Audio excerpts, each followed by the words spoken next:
we brought in Mississippi's favorite doctor, Dr. Quinn, an expert, to explain how having too many medications could possibly be deadly.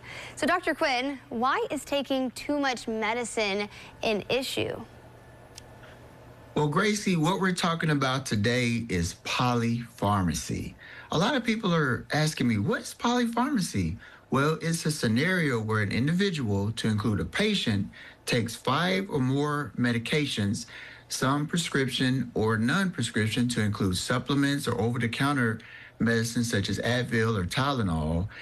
And in this scenario, it's becoming more and more common in Mississippi, in the United States, in the world. And basically, what's happening is there are 2 scenarios. One where it's good, where all the medicine prescribed or taken over the counter are all appropriately being evaluated and treating the condition intended to be treated properly and safely. And then there's the negative scenario where the medicine is not properly being monitored.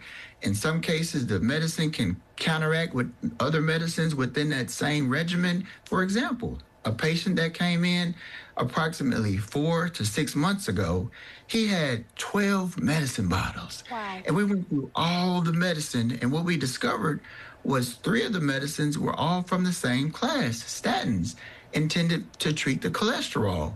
But the fact that he was on 3 different types of the same medicine meant that the potential complications of the medicine skyrocketed. And as we suspected, his liver enzymes were very, very elevated, to the point where he could have had liver failure if he would have continued this regimen. But we referred him to a gastroenterologist. They did tests. We took away the medication and put him on a safer medicine for his liver, and his liver enzymes came down.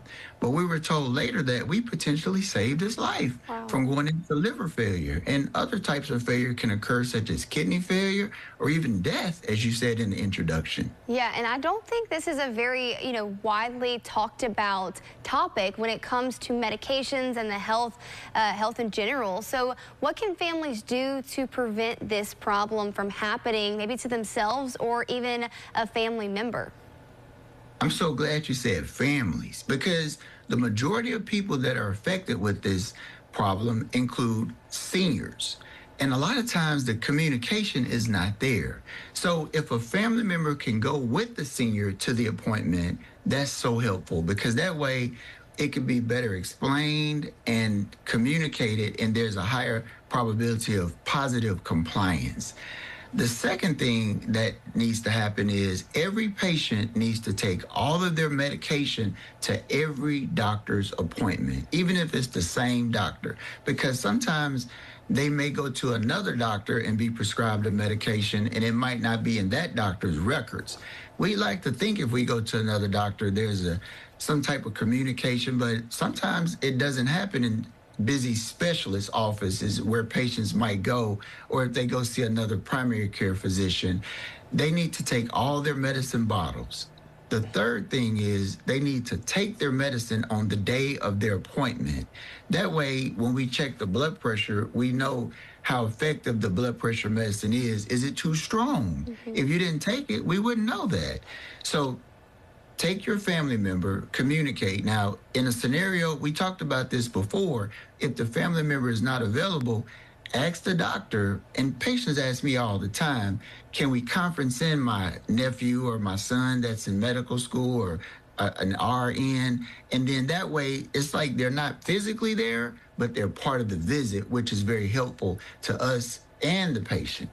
Oh, that's a really good advice, Dr. Quinn. So overall, you would just suggest maybe how people can deal with this. You said bringing those medications to the doctor and the doctor's appointment. Is there anything else maybe that you help people dealing with this problem that you can do?